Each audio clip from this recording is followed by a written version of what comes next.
Right, we are joined here by our guest. It's John Wood from Herts Vipers, the chairman. Now, not the manager as you was before, John. And always a pleasure to have you on. And thanks for joining us. Thanks, Simon. Yeah, always good to talk to you. Now, obviously, I mean, there's been a lot going on at the club. You know, since we last had you on the show, we've had conversations. I've came down to see you and that before. So now. You're in the Eastern Region Women's Football League. How did that all come about? What's the process of joining them? Yeah, so I suppose looking back, obviously COVID, like so many things, it put the brakes on certain things happening maybe as quickly as they otherwise would have done. But I mean, we still got into the league. So we obviously, as everybody knows, probably that knows anything about our club, we started off in Beds and Herts, played in Division 3 in our first season, then got promoted into their Premier Division in our second season, and then we'd actually applied for Eastern Region after the first season when we were in Division 3, but they didn't accept any applications that year because of lockdown and so on and so forth. So, so the application process the second time around, I mean, obviously we've been through it once, albeit it didn't go anywhere the first time for anybody. But because we'd been through it, we kind of knew what we were doing, I suppose. And we'd already had some conversations with the people at Eastern Region, which were all very positive. And then, then we went through an application process together with quite a few other clubs as the Eastern Region were looking to expand. So that all went very well, and yeah, we've ended up in Division 1 South of Eastern Region together with Cheshunt and a few other clubs that had also applied to go up as well. Yeah, we'll get on to that league in a moment, but obviously now that's your first team. So you've got a development team as well that is in the Beds and Herts, and they're in Division 1, aren't they? Yeah, they're going great guns. So rolling the clock back 12 months when we were in the Premier, they started out life in Division 2. And did very, very well in Division 2 and got promoted into Division 1 for this season. And so far, they've won all their games in Division 1. So they're going really, really well. For those that you know that we've got Tom Carr manages that team together with Af, one of our coaches. So the two of them are doing a great job with the players there in the dev team. Yeah, I know, because you've got some players that will feature, for the first team, but you're able to register them for the development, aren't you, as well? And is that because it's the two different leagues? That's right, Simon. So when both teams were in the Beds and Herts, you couldn't have players moving between the two teams. When we're in different leagues, the rules do permit it, but there are limitations. So, and it's not really designed, and certainly we don't advocate kind of moving players between the two just to kind of strengthen one team over the other for any one particular fixture. It's not about that, and certainly not about that for us. What we're looking to do is, so for example, we've had a couple of players who are coming back from injury that have gone and played for the development team because they probably wouldn't get the minutes in the first team. Throwing them straight back into a tough Eastern Region match when they're coming back from injury. If you look at Premier League clubs, well, they'll start players off in playing like under 23s games because you're allowed to have one or two players. So it's similar kind of thing for us.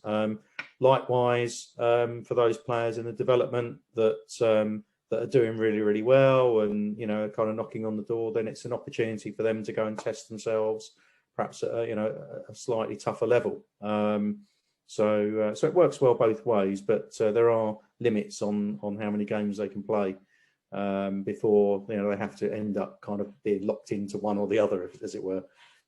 Right. Yeah. I mean, I know you've got sort of like a settled bunch in that first team. But like you say, you've got those players that sort of, if they're coming back from injury or not getting the minutes, then you're able to move them there. But talking about those players, you've made a few. You've lost a couple of players, but you've made a few signings, and by the looks of it, from when I've seen, you really strengthened that squad.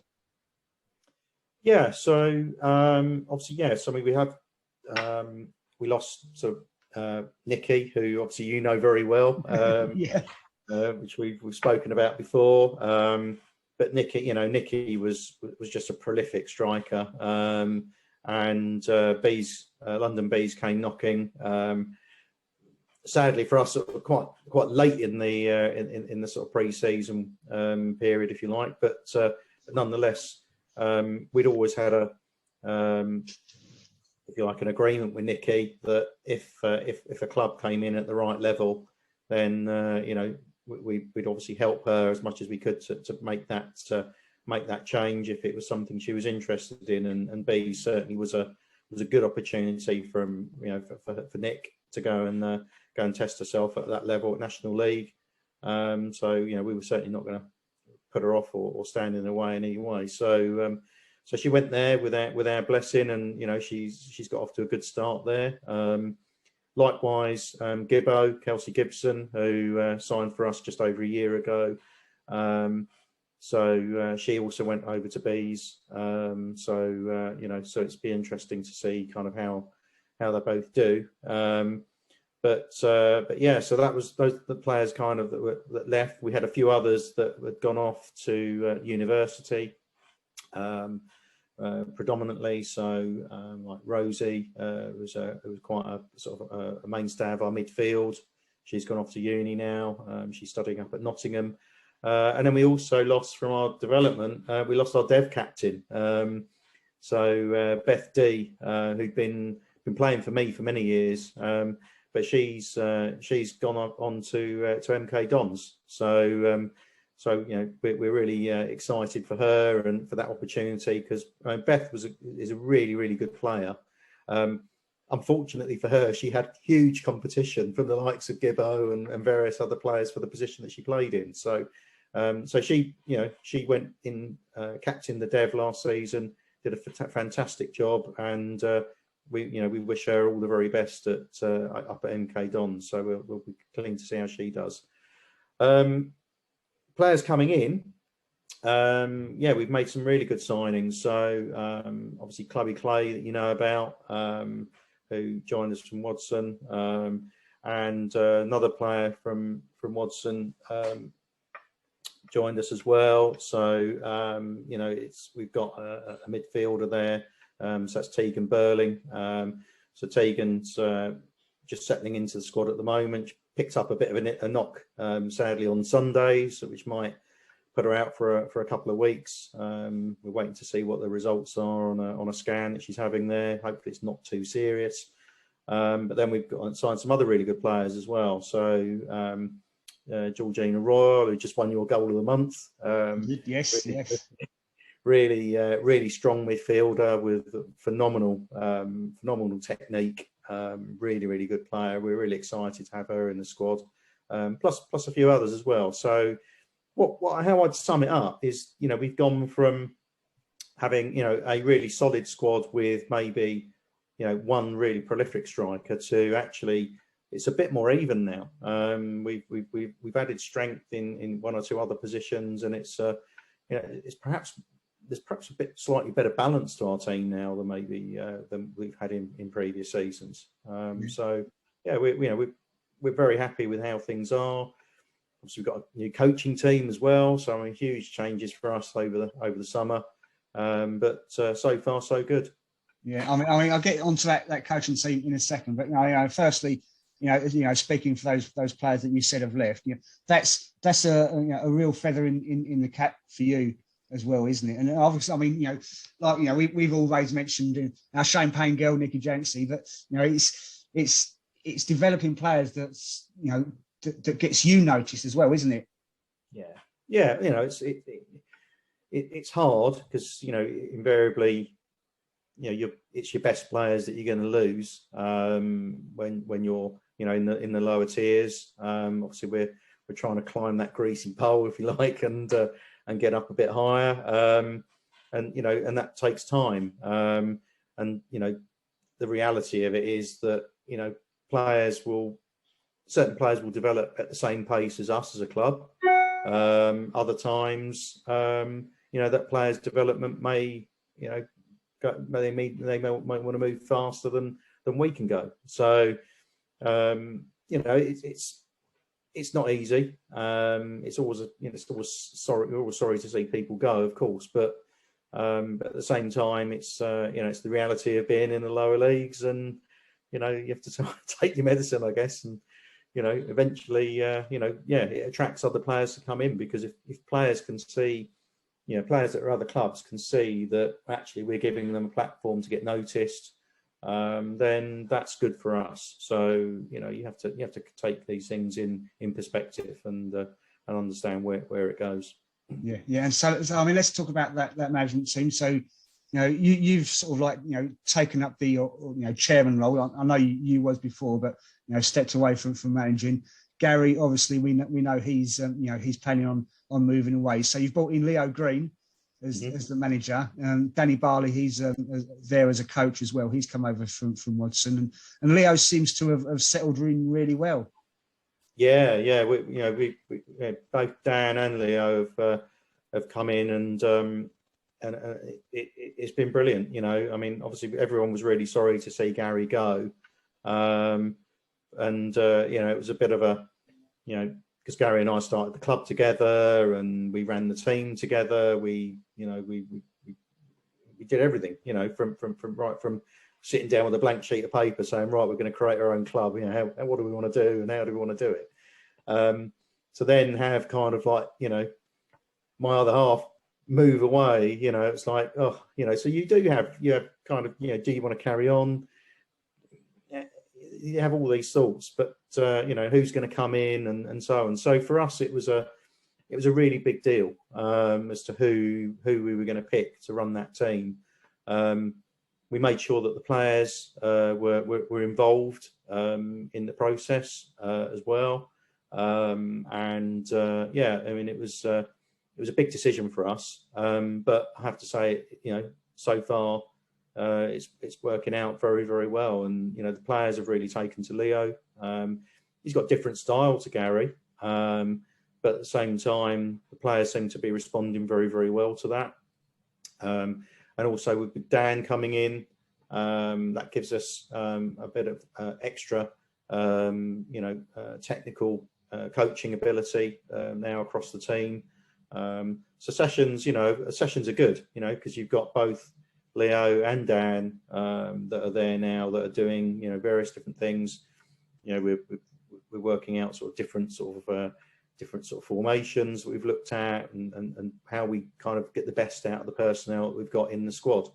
And as I say, the tactics haven't changed massively. I'd describe it more as an evolution than a revolution with them coming in. But obviously they've got their own ideas around things, and the players, as I say, they've taken to that, and you know, it's good so far. Yeah. Yeah, I mean, let's talk about, you know, the start of the season. So obviously, you know, like you said before, there's some, you know, some other new teams up there in the Eastern region, that Division 1 South. Some teams have stayed there. I mean, you've made a really strong start, haven't you? I think. Yeah, we've been very pleased with the start that we've made. So we first game we kind of, you know, our first game was Woodson Park, which as you know, it was, you know, when that came out of the hat with Dan coming to us and what have you, it was like, yeah, couldn't make it. I think that one was a given though, wasn't it, really? Yeah, the football gods, it's like, it's uncanny, isn't it, how often things like that happen. But yeah, that made it obviously a very difficult game in some respects. But you know, fair play to everybody at Woodson. They kind of, you know, they welcomed us, gave us a very tough game, made life difficult for us on the day, and we had to grind that one out. You know, ended up being our centre back scoring the two goals that got us the win on that game. Not where you'd expect them to come from necessarily, but you know, we found a way in that game, and obviously with some new players coming in, it takes a little bit of time for them to settle into the squad, new coaches and so on. So, you know, we were never expecting to come flying out of the blocks and, you know, and be world beaters from the first game. We've got a talented squad, but it takes time for things to settle down. So that was fine. And then, you know, the other games, yeah, it's been a bit of a learning for us, if you like. You know, the opposition, obviously, we stepped up into a higher division in a different league. So you've got, you know, stronger teams in there.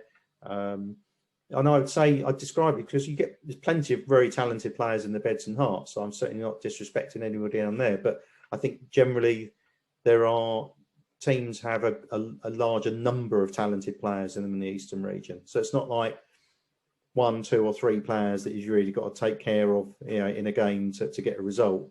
You know, in Eastern region, A, we don't know half the teams yet, and B, you know, there's danger all over the park. So you've really got to be on your game. But our players are loving it. It's you know, they're enjoying the challenge of coming up against tougher players. And having much closer games, you know, so far. We, you know, East Bergholt, that was a real. I mean, we found ourselves in a position which we'd not been in before. We were 2-0 down at half time, and we were all looking at each other, going, "What do we do now?" You know. And but the team dug deep, and they found a way, and you know, we ended up getting the win, slightly fortunately, but we got the win. Got over the line 3-2 in that one. And then again on Sunday just gone, we've dropped our first points. That was a really tough game against Cheshunt. We had a really close game with them last season. Yeah, we found ourselves behind at half time. We equalised, and they went ahead, and then we managed to equalise again near the end. I mean, it was a real, you know, our team had to show a lot of character in that game because to be fair to Cheshunt, they dropped 4 points already this season. That was a must-win game for them. We knew that going into the game. They couldn't afford to lose that game. If they'd lost on Sunday, they would potentially, arguably, were out of the race to win the league. So there was probably more on it than there was for us. For them, they came out and fair play to them. They gave us a bloody hard game, to be honest with you, and you know, and we really had to dig deep, but we managed to claw our way back into it, and we had a very good last sort of 20 minutes or so, and we managed to pull a point out. So we were pleased with that away from home. Obviously, we'll look to get the 3 points when we play them at our place.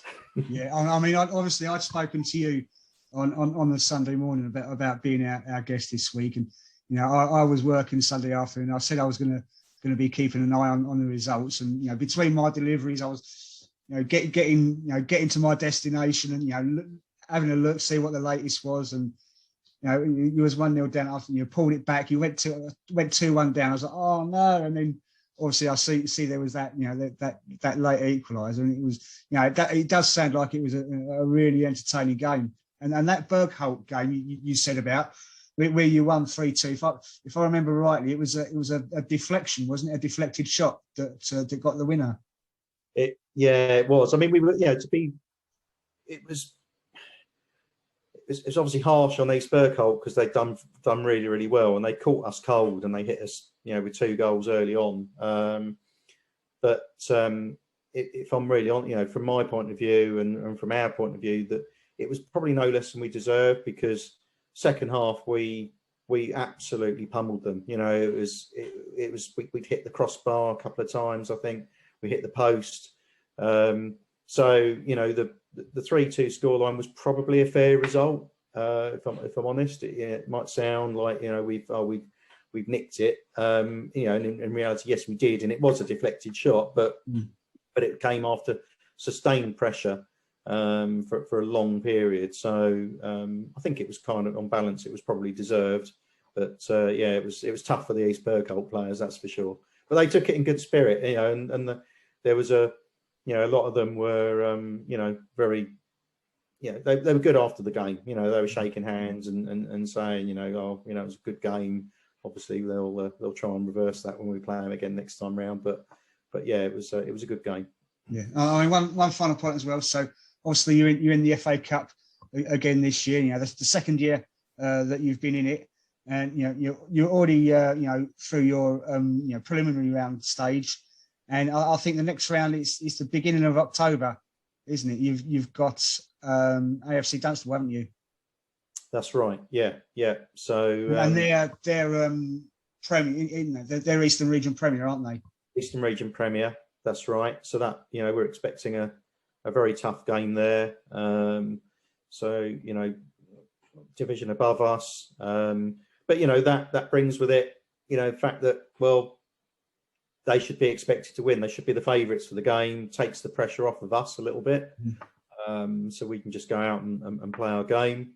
You know, we'll see what happens on the day. But, you know, I think we'll give a good account of ourselves. We'll, you know, I think, you know, it certainly won't be an easy afternoon for Dunstable. We'll give them a very, very tough game, we'll see what happens. But we're looking forward to that. That's for sure. Yeah, I mean, with you earlier saying, you know, you don't know much about the teams in your division, would you take the opportunity perhaps to, you know, go and watch them at all? Well, we actually played Dunstable pre-season. Yes, actually, yeah. So we played them, but that, I mean, in all fairness, I know they had players missing that day. You know, so the result, we won that, but you know, that's we're not taking anything from that at all. You know, it's a pre-season friendly. You know, you can't really read too much into that. This will be a very different game, I'm sure. If we get a chance to go and have a look at them, yeah, might well do that. But we'll you know, we'll certainly approach the game like we always do. We'll play our own game. We won't change what we do. You know, so we'll go out and we'll just, you know, we'll do our best to try and take the game to them and see what happens on the day.